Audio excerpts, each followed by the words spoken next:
level up, do something different with my computer, Right. but we'll worry about that later. Yeah. All right. So we are recording. We can start right away. Why don't you go ahead and introduce yourself? I'm gonna mess up the intro. So tell us I don't what's know. up. I don't know how that's possible, but my name is JusTme, JusTme, and I'm here all the way from Edie Bop. That's my planet. We'll get into that in a minute. But what I do is I run my organization, Just Mindfulness, and what we do at Just Mindfulness is we bring self-love and care practices to students and educators all across the world through mindfulness and hip hop. So I'm out Mm-hmm. here, and I'm so grateful to be on here interviewing with my girl Hanna one time. Yay. So thank you for having me.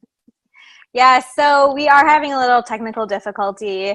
We were planning Yeah, to go live, and as we discussed, the universe wants us to pre-record. So yeah. if you, all of you are going to be catching the replay, so please post your questions, and we will answer them on the flip side.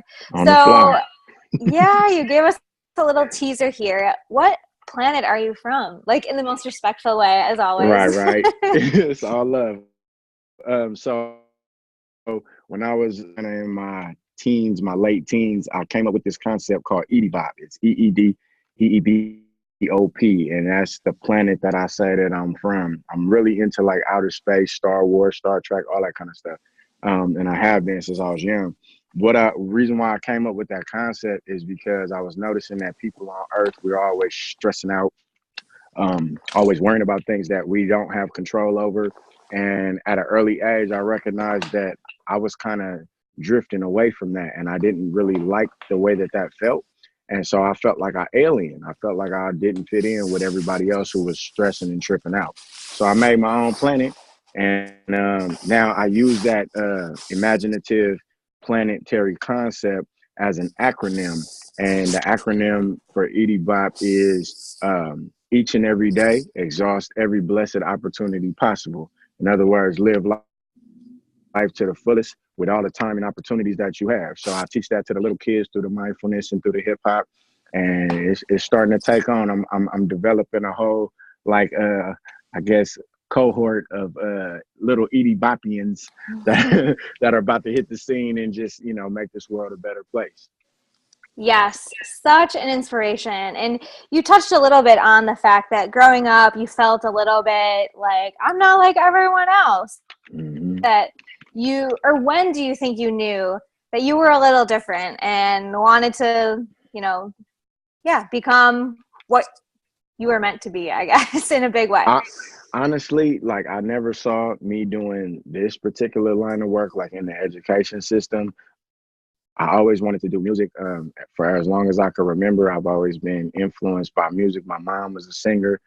Shout Mm. out to my mama. She was always in and out of the studio, and I was always in and out of the studio with her. So I got to see her record and had that behind the scenes look. And I guess by the time when I turned 12, I learned how to write my own raps.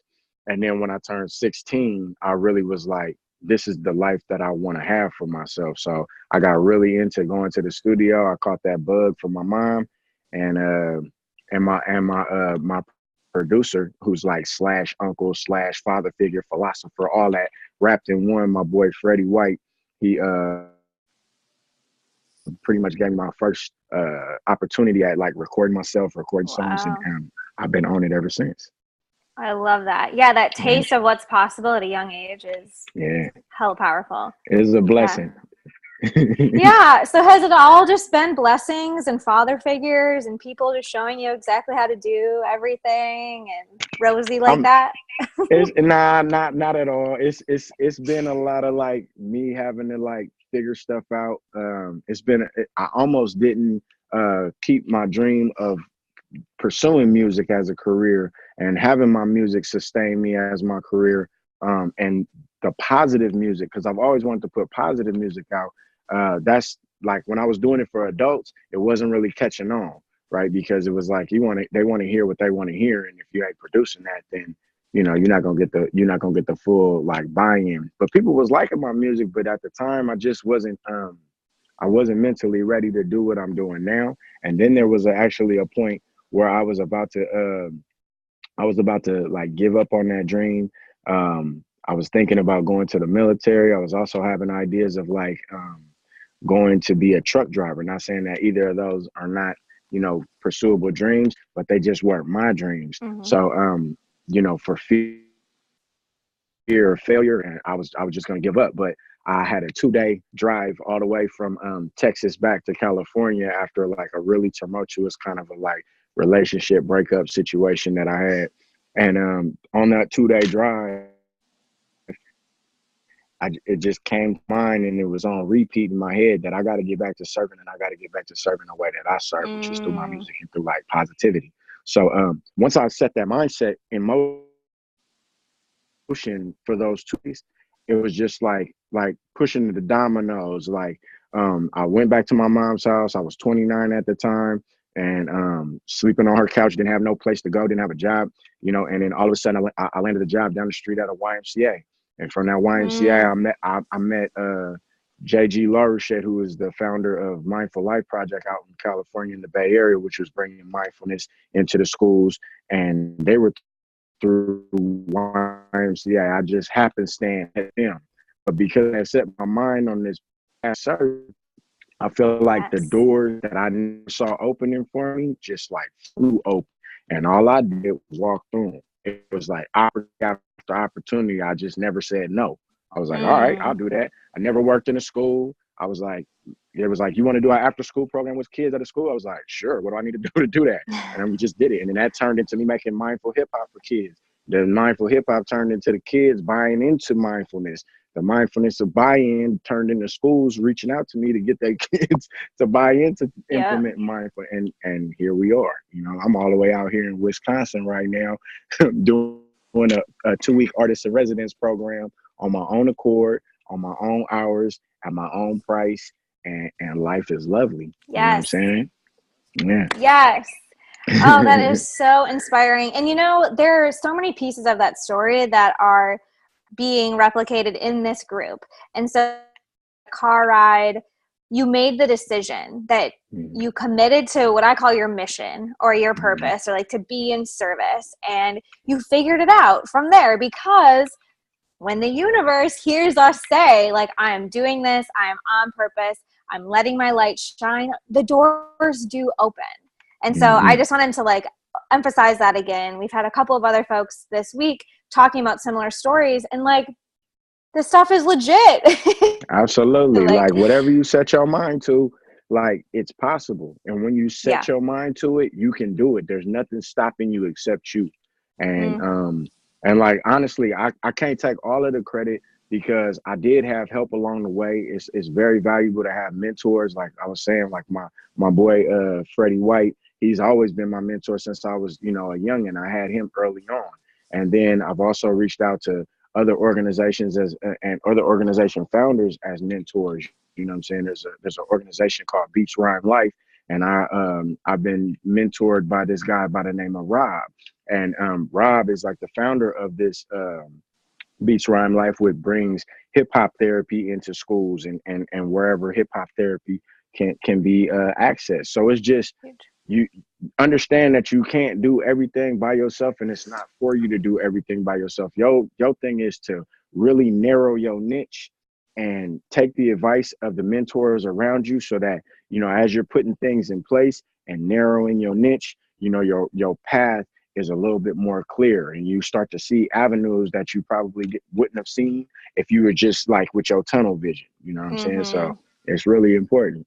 Yeah, yeah. We don't do anything alone. Because if we did it alone, we would just feel crazy. If we were the Yeah. ones that were like, I'm going to make up my own path. Yeah, exactly. um, so what would you say to folks that are maybe in the talked about, like, okay, like I could go get a job, I could go to the army, like I know I have Mhm. this thing, like, you know, at Mhm. that crossroads, what advice would you give? I would say you got to really get quiet and get reflective and go introspectively as to like because you could get a job, you could go to the military. It's really just how long do you want to delay you pursuing Mm, and obtaining your dream. And sometimes you have to put certain things in place, like finances and certain structures in place, and a job can help you with that, military can help with that, all those types of things can help you with that. But if you get too comfortable, that's one of the things I want to stress. Do not stay in your comfort zone.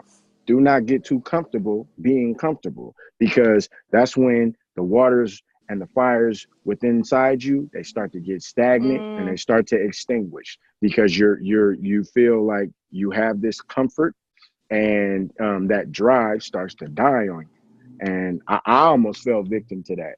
And I'm so glad I didn't, Because because fear is so loud, right? Like you yes, think that you're out of your comfort zone and then you hear a different kind of fear. And then something yeah, else, like technology, gets in your way and you're like, is this not meant to be? Am I the crazy one? yeah. Yeah.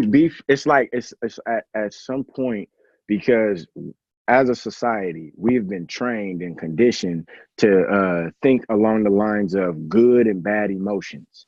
And we have to understand that emotions are just an indicator that you having a human experience. So if you're experiencing fear, that's just, a indication that, hey, I'm about to step into something that I'm not really familiar with. Take another approach, another viewpoint of the fear that you have, and really assess the core of the fear. Because most of the time, pretty much 99.9% of the time, it's not an external thing that's stopping you. Mm-hmm. That fear is not of an external thing. It's normally something within yourself that you just are afraid to address. And once you address it, like, and you free yourself from them fearful shackles, it's like any Yeah. fear that comes up from that point forward just becomes like an opponent. And you like, it ain't no way that you finna take me out. And you Mm-hmm. talking to yourself. So it's like shadow boxing. So it's really dope Yeah. once you develop that loving relationship with fear. You have to start to lovingly Love. embrace your fears. Yes, I Yeah. love that.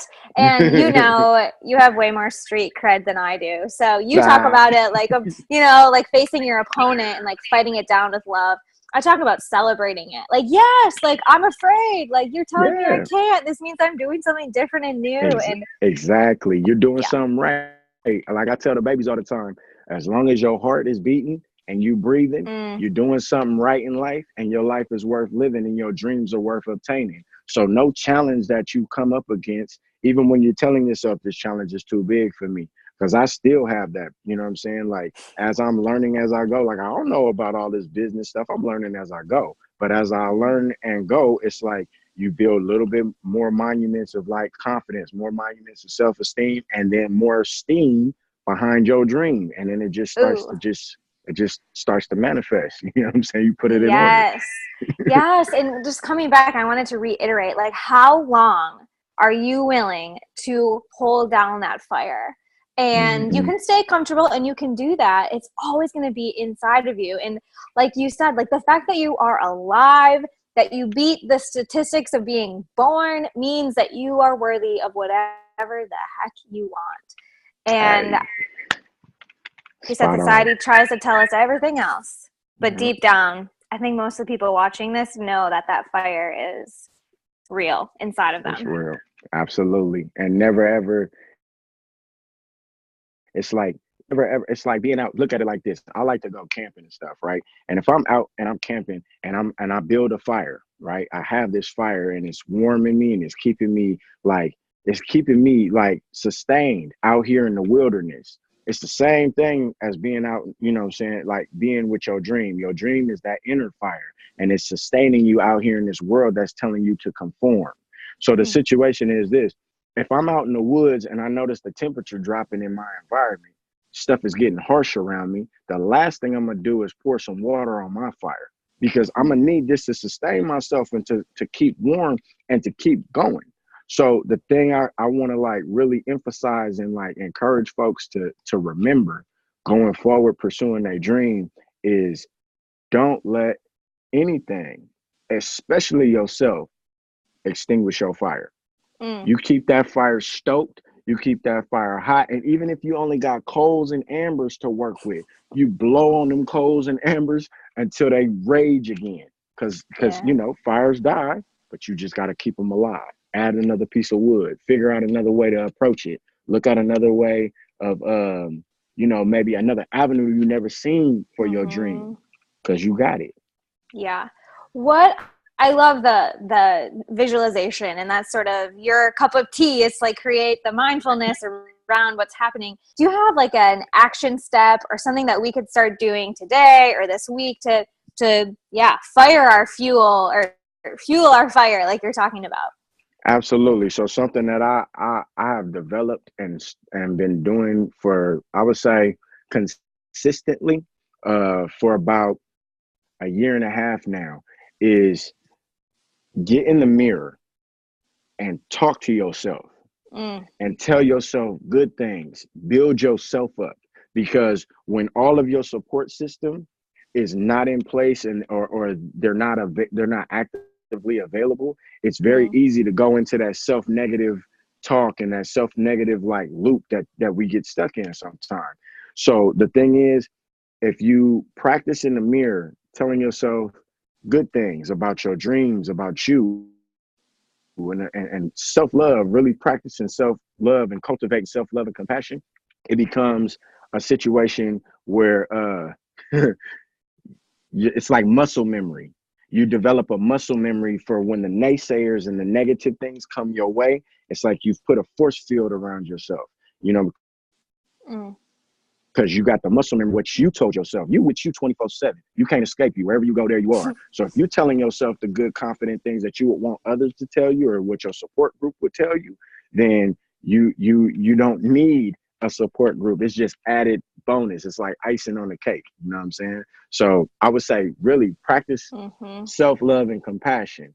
And the main thing, and this is something that's very new to me, is consistency. I'm very spurred of the moment most of the time and wanting to just be on the fly and just be like, but really develop some consistency with your practices of like self-love and care and self-cultivation of your dream life.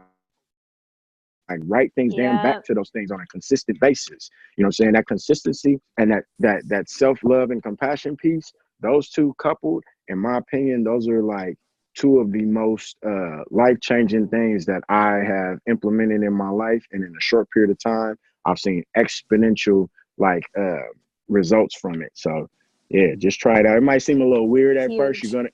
It's gonna feel weird when you're in the mirror at first telling yourself, hey, I love you. And you know what I'm saying? I believe in you. You're gonna feel kind of awkward, but just keep practicing it. And then it just becomes like this thing where you start having conversations with yourself, and they're loving conversation. You don't have that negative self-talk going on anymore.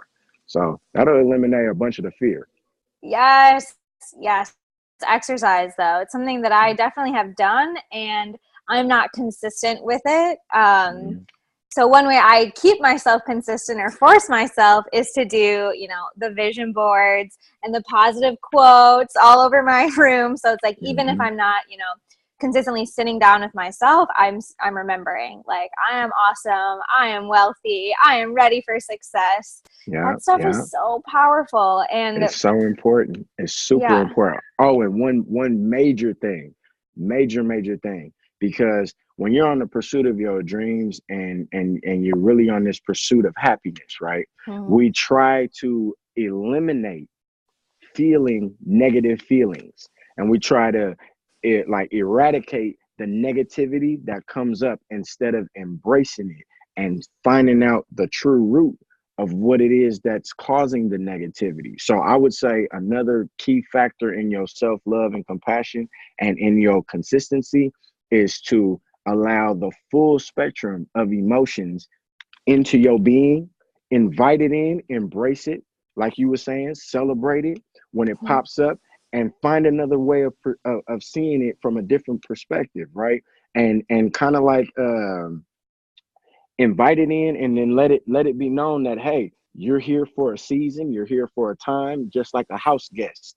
But eventually you have to leave, because this temple is for me, is for positivity and for growth and expansion and evolution. So the negativity is welcome here, but you can only stay for a short period of time for a season.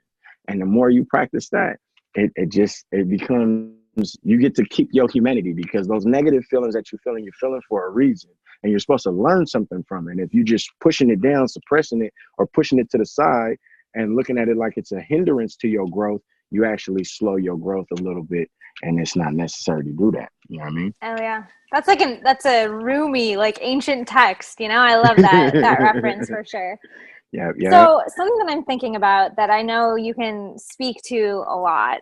Mhm. I'm gonna ask it in a few ways. So my first like overarching question is like, what if we don't? What if we don't lean into our fire and share our gifts? And what I also love an expert in is like how that relates to social justice and Mm, making the change we wish to see in the world and like actually, you know, fulfilling our duties. So can you yeah, speak to that a little bit? absolutely, absolutely. So, I'm glad that you're asking this. It's a situation like every person on this planet, we already know, is specifically supposed to be doing something. Mm, I firmly believe in that. We're all unique for a reason. We're all basically cells. If you look at it from like a pan out perspective, we're all cells transferring and communicating information amongst each other. So if you as a cell don't spread the information that you have to the remaining cells, the body suffers. Right? Same thing happens with your body. If your cells are not functioning properly and passing the proper information, then that's when dis-ease or disease happens in the body. So if you look at it from that perspective and understand that we're all connected as a species and as an inhabitant on this planet, you have something very unique and special to offer the world. Does that mean that everybody's going to be an entrepreneur with their own million dollar Fortune 500 type business? Not at all. Because you can find joy in working retail. I used to do it. I used to work all kind of jobs. I've done retail jobs. I've done carpet cleaning jobs, service jobs, hospitality jobs. I've even worked at the movie theater as one of the ones that's walking around sweeping up people's popcorn.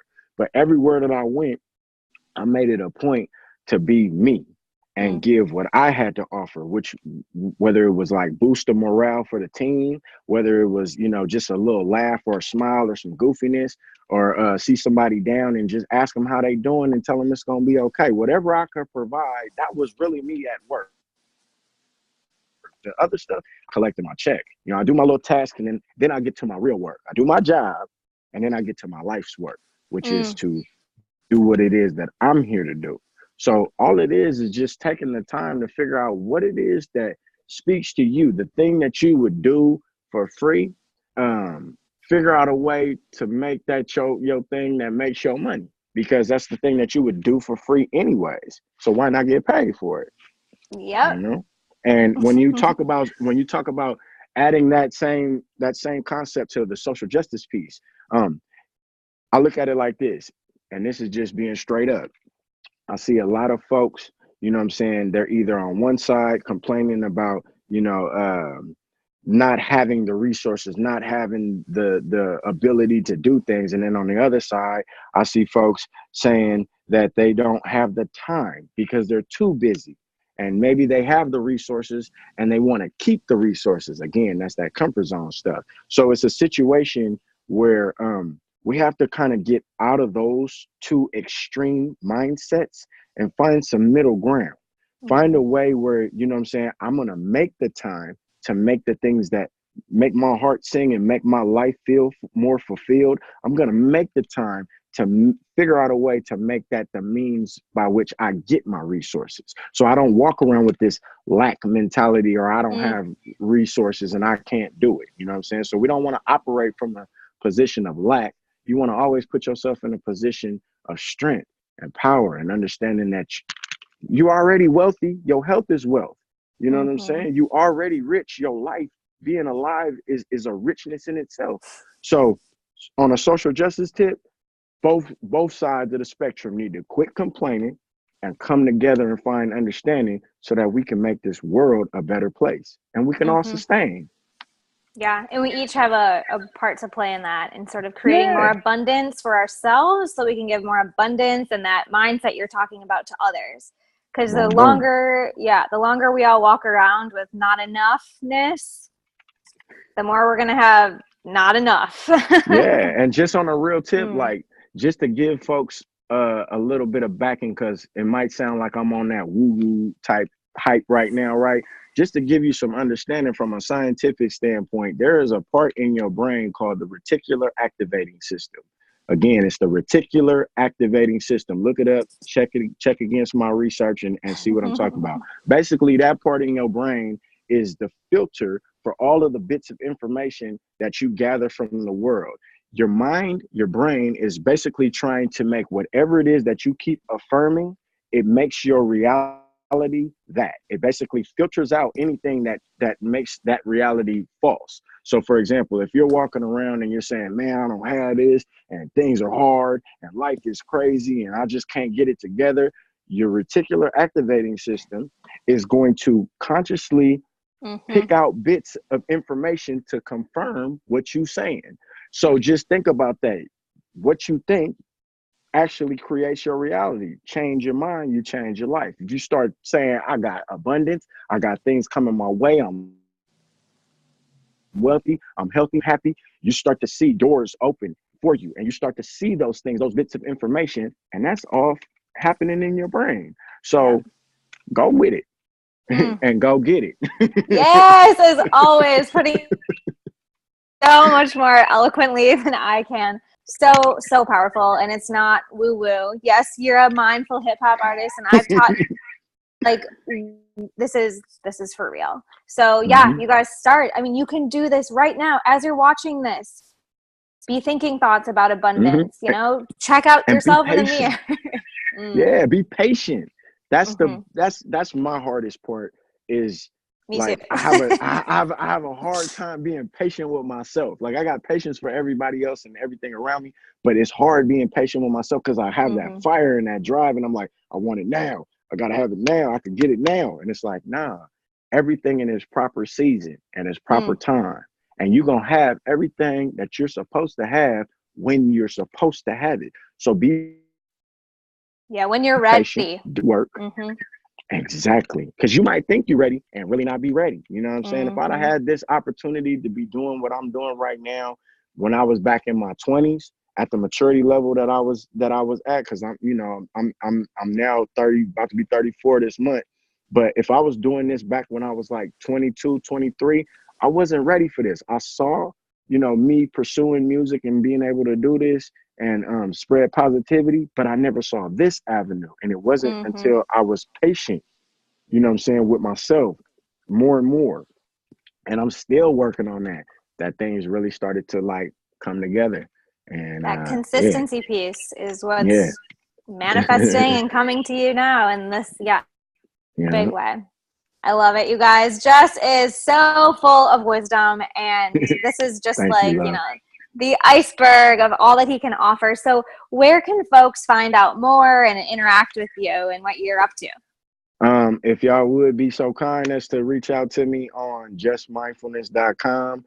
You can sign up for the email listing. You can take a look at what it is that I'm doing out here in these schools. Just Mindfulness on any of the social medias, I'll pop up.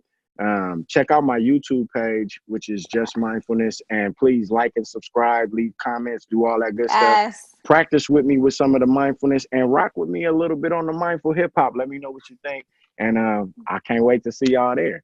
Yes, I have some of your songs stuck in my head right now. It's so catchy and it'll change your life. Like you say, mindfulness will change your life. Getting these practices and these lyrics in your brain, that's yeah.